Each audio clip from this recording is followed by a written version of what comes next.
जो सरकारी दस्तावेज मैं रख रहा हूँ, अगर एक भी बर्थ सर्टिफिकेट, निकाहनामा अगर गलत मैंने कोई रखा तो मैं इस्तीफ़ा देने के लिए तैयार हूँ। ये साबित कर दें कि ये इनका बर्थ सर्टिफिकेट नहीं है, मैं सरकारी दफ्तर से इनके साथ चल के निकालता हूँ, अगर रहेगा तो ये इस्तीफ़ा दे दे। और जो मैं निकाहनामा रखने वाला हूँ वो ये बोल दे ये निकाहनामा झूठा है, तो मैं इस्तीफ़ा देने के लिए तैयार हूँ। और इनके सारे मुकदमों की आप न्यायिक जांच बिठा दीजिए, मैं 80% मामला फर्जी है मैं साबित कर दूंगा। अगर ये जब ट्रायल चलेगा 5-10 साल के बाद, उसके बाद फर्जी मामले रहेंगे, ये कहीं और होंगे। जो जीत जाएगा वो चुपचाप बैठे रहेगा। मैं आज कहता हूँ कि हमारे दामाद को फर्जीवाड़ा किया गया, फंसाया गया। हम क्वैश करने के लिए जाएंगे और ये मामला फर्जी है ये साबित करेंगे और इनके खिलाफ कंपनसेशन का भी मामला चलेगा। देखिए, मेरी पर्सनल वॉर नहीं है। कोई एक अधिकारी मांग के एनसीबी में डिपार्टमेंट में आए और जो एनसीबी का मैंडेट है कि मल्टी स्टेट रैकेट हो, बड़ी इंडस्ट्री हो, बड़ा स्टॉक हो, इंटरनेशनल कोई मामला हो, उसे बस्ट करना। लेकिन लोकल पुलिस स्टेशन के मामले हैं 2 ग्राम, 4 ग्राम, 5 ग्राम, इस तरह के मामले कभी भी 35 साल में एनसीबी ने कभी बनाए नहीं। कोई मामला आया लोकल पुलिस स्टेशन के हवाले किया। लेकिन रिका चक्रवर्ती से पूरा खेल शुरू हुआ। उस पर एक तरह का फर्जी आरोप लगाया कि 4,000 रुपये देकर ये सुशांत सिंह के लिए ड्रग खरीदती थी और ये ड्रग के कारोबार में थी, और उसे हाई कोर्ट ने बड़े मीडिया ट्रायल के बाद उन्हें छोड़ा। उसके बाद एक केस रजिस्टर हुआ कि फिल्म वाले कहीं ना कहीं ड्रग लेते हैं, जिसमें 25 से 30 लोगों को बुलाया गया, एक भी गिरफ्तारी नहीं है। आज भी उस केस में कोई गिरफ्तारी नहीं, ना चार्जशीट है, ना क्लोजर है, वो पूरी तरह से ओपन है। जज जिसको चाहते हैं बुला लेते हैं, इस तरह की चीज़ें हैं। जब भारती सिंह को पकड़ा तो मैंने कहा कि जो एनसीबी का काम है वो ना करके लोकल पुलिस स्टेशन का काम कर रही है।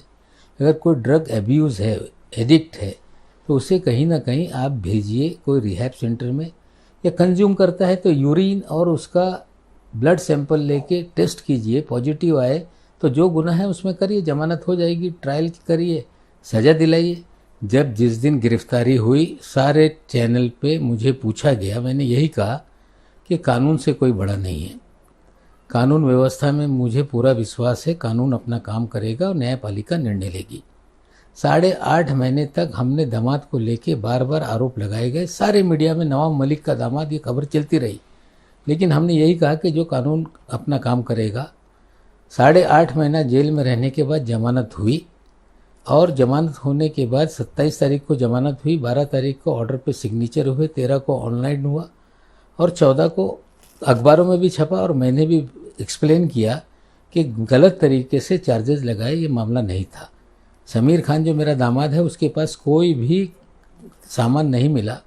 57,000 रुपये कर्ज दिया था किसी की माँ की बीमारी को। वो तंबाकू का कारोबार करता था, उसको गांजा बता के उसे पकड़ा गया और इसे फ्रेम किया गया। न्यायालय ने ये चीज़ें सामने रखी, उसके बाद हमने किया। लेकिन उससे पहले मैंने 6 तारीख को, जब ये सारा फर्जी मामला चल रहा था, 8.5 महीने हमारे लोग इनकी कार्रवाइयों को पूरी तरह से मॉनिटर कर रहे थे। आर्यन खान का जब मामला आया, एक सेल्फी वायरल हो गई और हमने सारे टीवी चैनल के उस व्यक्ति को, आर्यन को ले जाते हुए देखा, और एक आदमी और जो दाढ़ी वाला था, मनीष भानुशाली। उसके बाद स्ट्रिंगर जो है पत्रकार, मेरे दोस्त हैं, जो नए बच्चे हैं, वो सारे वीडियो मैंने मंगाए और हमने उसको पूरी तरह से जब जांचा तो ये 2 लोग हैं जिसको एनसीबी ने कहा कि ये हमारा अधिकारी नहीं। फिर हमने बम्बई में लोगों से पूछा इसको जानते हैं, तो किसी ने कहा है कि ये मनीष मंत्री है, जो कि मनीष भानुशाली था। एक केपी गोसावी है। तो ये सारी चीज़ों के फेसबुक प्रोफाइल जब खंगाली तो इनके चेहरे सामने आए। हम पहली प्रेस कॉन्फ्रेंस में जब चीज़ों को रखी तो उन्होंने कहा कि हमारे इंडिपेंडेंट विटनेस है, हम जानते नहीं। मनीष भानुशाली ने टेलीविजन पे कहा कि हम कई दिनों से इनके संपर्क में थे, मेरी जानकारी है कि गोसावी सालों साल से इनके साथ रहा है। ऐसे लोगों को इन्होंने किस तरह से किया, जब सवाल हमने उठाए तो उसका जवाब नहीं आया। कि जो सवाल मैंने खड़े किए सारे एविडेंस के साथ, हमने जो कहा है कि वसूली हुई, बहुत सारे लोग हैं डर के माने कोई सामने नहीं आता। जब परमवीर का मामला सामने आ गया, उन पर कार्रवाई शुरू हो गई, तो कई लोग सामने आ गए जिनसे एक्सटॉर्ट किया जा रहा था। आज जिस तरह से प्रभाकर सालियन का बयान आया है, जिसमें 50 लाख रुपए उठाकर मनीष गोसावी, केपी गोसावी के घर पर रखने की बात कही गई, फिर वापस ले जाने की बात कही गई। अब बहुत सारी कंप्लेंट हुई, मामला दर्ज होगा, जांच शुरू होगी, तो सारा जो वसूली का खेल है वो मामला सामने आ जाएगा। जो भी मैं कह रहा हूँ या मैंने कोई ये जो साली वाला आरोप है मैंने नहीं लगाया, वो स्वयं इनका पंच है।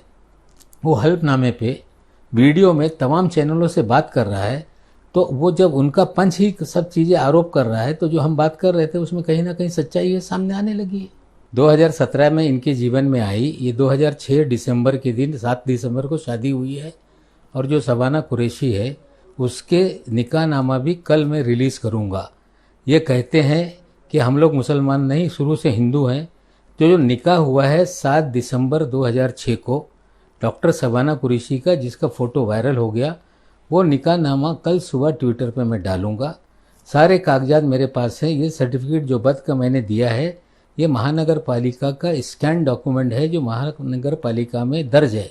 मैं आप बता दूं, इसकी भी एक खूबी है, मुंबई शहर में सारे जो भी बर्थ सर्टिफिकेट है ऑनलाइन अवेलेबल हैं, लेकिन समीर दाऊद वानखेड़े साहब का ऑनलाइन निकलता ही नहीं। 1.5-2 महीना मेहनत करने के बाद पूरे रजिस्टर खंगाले हमने और स्कैन कागज को देखा तो कंप्यूटर में ये था। वहाँ से हमने ये स्क्रीनशॉट लिया है और ये पूरे डॉक्यूमेंट ओरिजिनल हम आरटीआई के जरिए निकाल रहे हैं, और जो भी कागजात मैं डाल रहा हूँ ये ओरिजिनल है। ये कहते हैं ये फर्जी है, तो असली क्यों नहीं दिखाया वो लोगों ने? ये पूरी तरह से फर्जीवाड़ा है। जब मैं समीर वानखेड़े जी पे सवाल खड़ा कर रहा था, पूरी बीजेपी कह रही थी एक ब्राह्मण अधिकारी पे मुसलमान आरोप लगा रहा है, एक मराठा अधिकारी पे मुसलमान आरोप लगा रहा है। फिर ये लोग कह रहे हैं कि हमारे दादा परदादा दलित थे। देश में अगर कोई दलित अगर कन्वर्जन कर लेता है, वो इस्लाम या क्रिश्चियनिटी में चला जाता, तो उसको एससी का कोई लाभ नहीं मिलता। ये देश का कानून है।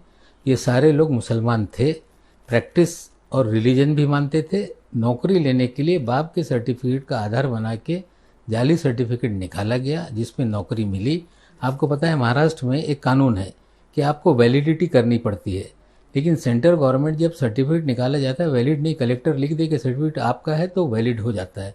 लेकिन वैलिडिटी का ऑप्शन महाराष्ट्र में खुला हुआ है। कंप्लेंट सारे सबूत के साथ उस अथॉरिटी के पास होगी और कागज हम रखेंगे, ये सर्टिफिकेट अनवैलिड होगा, नौकरी जाएगी। मैं दावे के साथ कहता हूँ। और लोग ये कहते हैं कि भाई व्यक्तिगत है, मैं लड़ाई लड़ रहा हूँ कि कोई आदमी एससी कैटेगरी का अधिकार उसके पास नहीं, किसी गरीब दलित जो झोपड़ी में रहता हो, कोई गांव में रहता हो, उसका अधिकार इन्होंने छीना है। और ये हम साबित करेंगे। ये सर्टिफिकेट फर्जी रहेगा, ये साबित होगा और नौकरी इनकी जाएगी, मैं आपसे वादा करता हूँ। पूरे देश के दलितों के साथ नाइंसाफ़ी करके एक आईआरएस का पद छीन लिया जाए तो ये पर्सनल अटैक है। अगर कोई शहर के अंदर फर्जी मामले बना के जो 26 मामलों का जिक्र है, जिसमें 100 से अधिक लोगों को निर्दोष जेलों में रखा गया, उसकी कोई आवाज़ उठा दे तो क्या ये गलत है, पर्सनल मामला है? हमें लगता है अन्याय एक आदमी के साथ भी हो और आपको पता चले तो आपको लड़ना पड़ेगा। हमारा 62 साल की उम्र है, 45 साल का राजनीतिक जीवन है, और संघर्ष से ज़्यादा हमने कुछ किया नहीं। पूरा जीवन संघर्ष और लड़ने में ही गया है। अगर कोई अन्याय हो रहा है तो मेरी जिम्मेदारी बनती है लड़ने की। अब कुछ लोग कहते हैं कि मंत्री पद रहेगा कि सरकारी नौकर रहेगा, जो भी रहेगा सच्चाई के लिए लड़ेंगे, देखेंगे क्या अंत होता है इसमें। जो सरकारी दस्तावेज मैं रख रहा हूँ, अगर एक भी बर्थ सर्टिफिकेट, निकाहनामा अगर गलत मैंने कोई रखा तो मैं इस्तीफ़ा देने के लिए तैयार हूँ। ये साबित कर दें कि ये इनका बर्थ सर्टिफिकेट नहीं है, मैं सरकारी दफ्तर से इनके साथ चल के निकालता हूँ। अगर रहेगा तो ये इस्तीफ़ा दे दे, और जो मैं निकाहनामा रखने वाला हूँ वो ये बोल दे ये निकाहनामा झूठा है, तो मैं इस्तीफ़ा देने के लिए तैयार हूँ। और इनके सारे मुकदमों की आप न्यायिक जांच बिठा दीजिए, मैं 80% मामला फर्जी है मैं साबित कर दूंगा।